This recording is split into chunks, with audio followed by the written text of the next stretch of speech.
In 2013, ex-Disney Channel star Dylan Sprouse turned up behind the counter of a coffee shop in the East Village, pouring lattes and craft beers.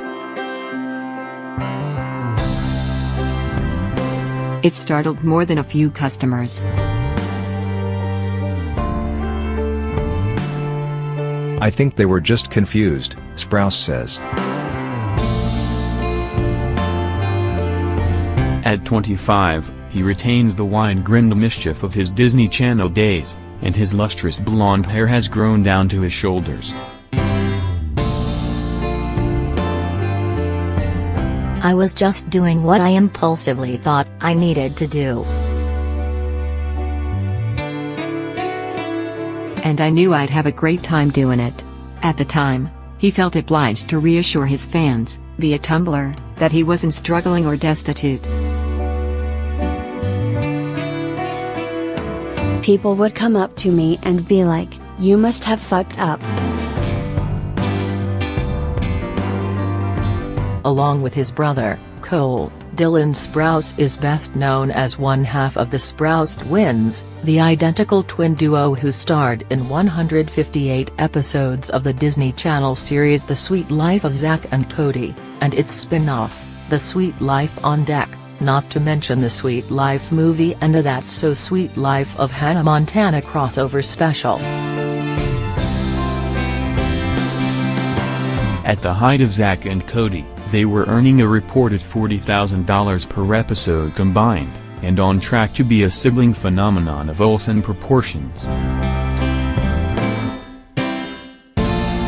In 2011, the twins withdrew from the public eye in extraordinary fashion.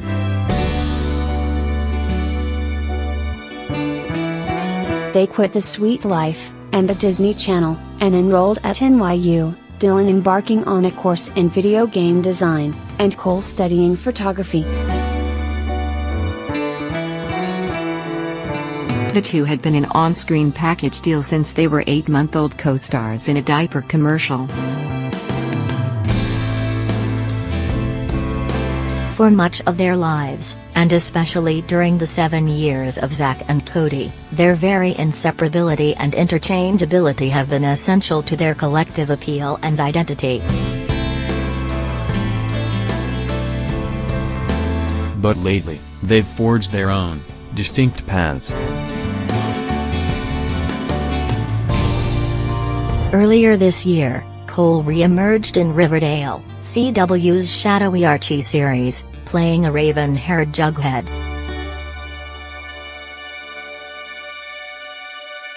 In August, he won the Teen Choice Award for Choice TV Actor in a Drama. Dylan is becoming increasingly visible, too. Dylan Sprouse is New York's newest party boy, W Magazine declared after he was spotted at Heidi Klum's Halloween party, dressed as Fabio, but, career-wise, he's sticking to the fringes. In fact, his choices suggest a deliberate retreat from the mainstream and into the more esoteric corners of geek culture.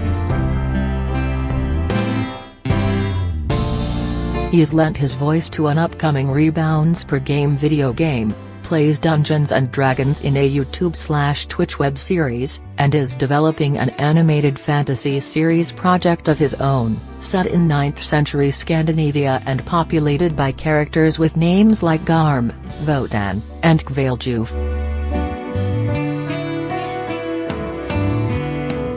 His screen acting work has been determinedly under the radar, too.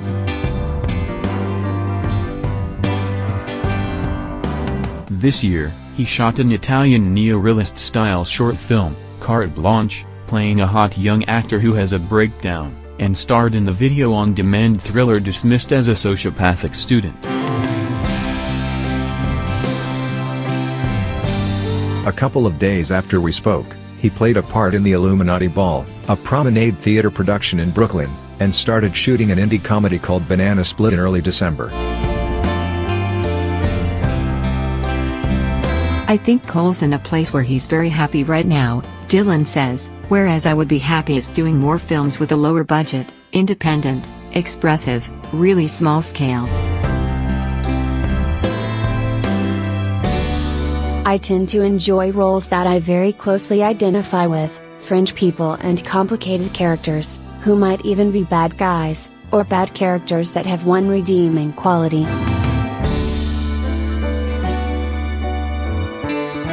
That's closer to my idea of what my acting trajectory should be.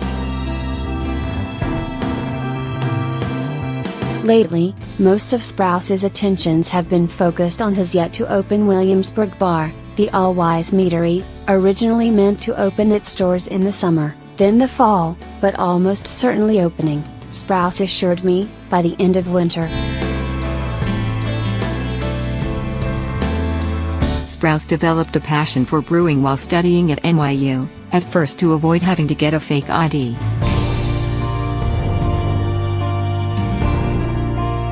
He eventually acquired that fake ID anyway, but kept brewing, making beer, vodka, moonshine, and bourbon, and interned for a time at a Brooklyn bourbon distillery.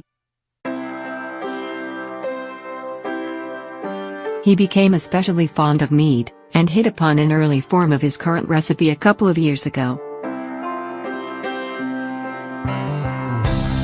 I really developed a love for it, he says, as an expression of myself.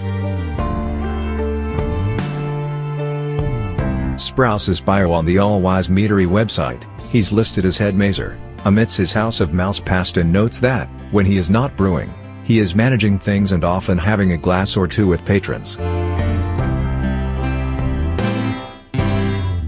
I'll definitely be doing that, he promises. I'm a people person.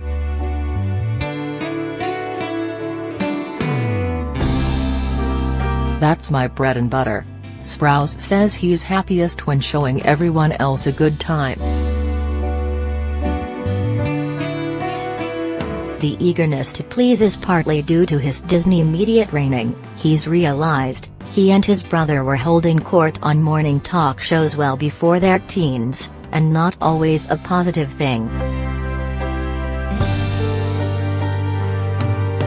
I had to unlearn a lot of things that I had learned going to school.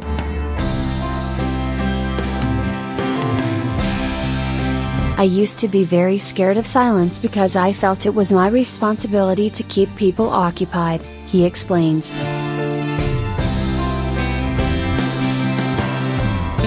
That definitely spawns from an insecurity in myself. When people aren't enjoying themselves, when I'm involved, it somehow comes back to it being my fault. But I do want people to have a good time. One challenge of interacting with the public, which Sprouse encountered during his coffee shop stint, the phrase "former child star," either uttered in a scandalous whisper or thrown in his face. That term is so derogatory.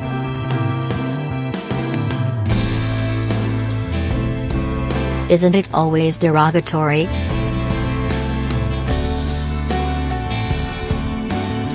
Even young actor sounds better, Sprouse says. You're already in a box.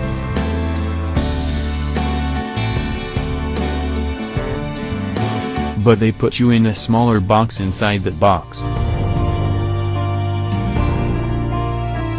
It also implies past tense.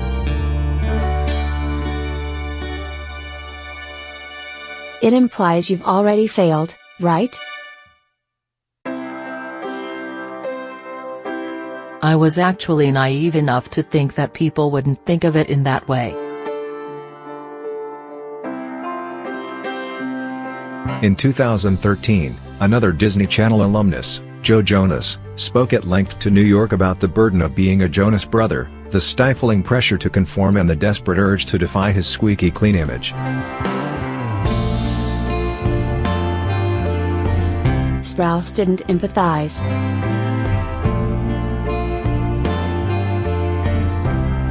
I think it's bullshit that they were being robbed of choice or creativity, he wrote to the Jonas Brothers at the time, again on his Tumblr page. if they wanted to, sick, they could have told Disney no. Cole and I did this hundreds of times and we ended up all right. The only reason they didn't is because, like many of the people on that channel, I think they fell for the allure of fame. For their part, the Sprouses quit the sweet life after Disney refused to give them the level of creative control they desired. I mean, we had a really awesome idea for where the show needed to go. We were 18, he says, meaningfully. If that isn't old enough to know exactly what the show needs, then, well, I would beg to disagree. He also recalls that they picked their roles for themselves in the first place, Dylan a natural fit for the impudent Zach, Cole opting for the upstanding Cody. I don't think, Disney, were willing to work with us, really ever. So we stopped the show.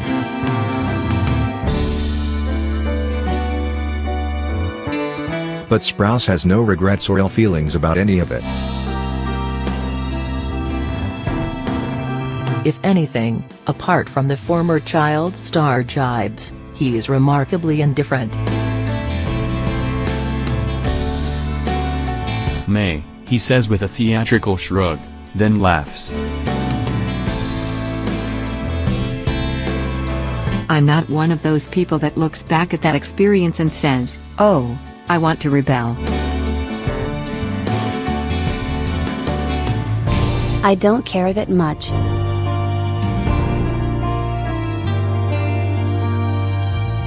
It's only stood to benefit me most of my life. I'm opening up my brewery because of it. Sprouse put most of his money into it, he says, so I can't complain that much.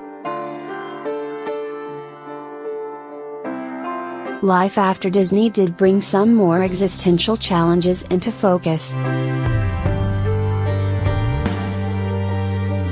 For one class assignment, Cole wrote an essay about the dual burdens of identical twin-dement celebrity. When you are born into a body that takes the image of another, you ask yourself a question much like the famous chicken and egg conundrum. Do you take the form of he or does he take the form of you? Cole called the twins' ostensible relationship a media dramatization. The behind-the-scenes reality, he suggested, was far more competitive, even claustrophobic. Sprouse is wary of speaking for Cole, but admits that the two of them discussed the feelings in Cole's essay in some detail. Those things always exist with your siblings, he says, especially if you're twins. People always want to compare you.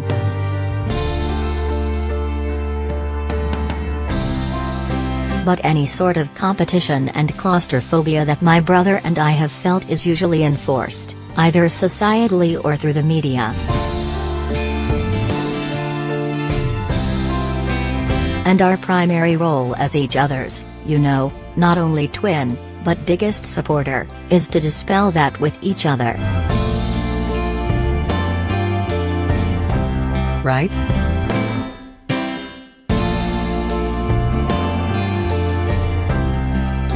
Through conversation, and through, just, love.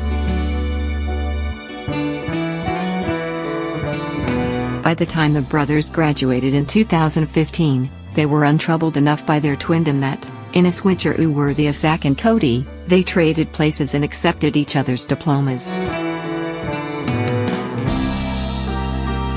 They do hang out. We got hamskied in a bowling alley just on the weekend, reports Sprouse, and continue to look at their fame with some amusement. Dylan cracks up at the mention of the old Zach and Cody video games. They're not exactly renowned, but will proudly point out that we have marijuana strains named after us. They're even intimately familiar with one of the creepier byproducts of celebrity, Zack and Cody / Cole and Dylan twincest erotic fanfiction. We used to troll each other with that gross out shit, he says.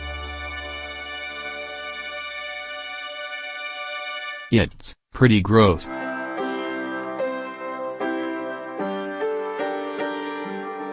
But it's funny as fuck, come on.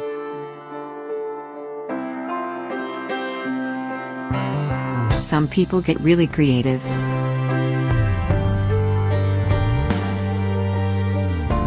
Archie aficionados, and Sprouse enthusiasts, have pointed out that, in the comics, Jughead has a familial doppelganger of his own, named Souphead.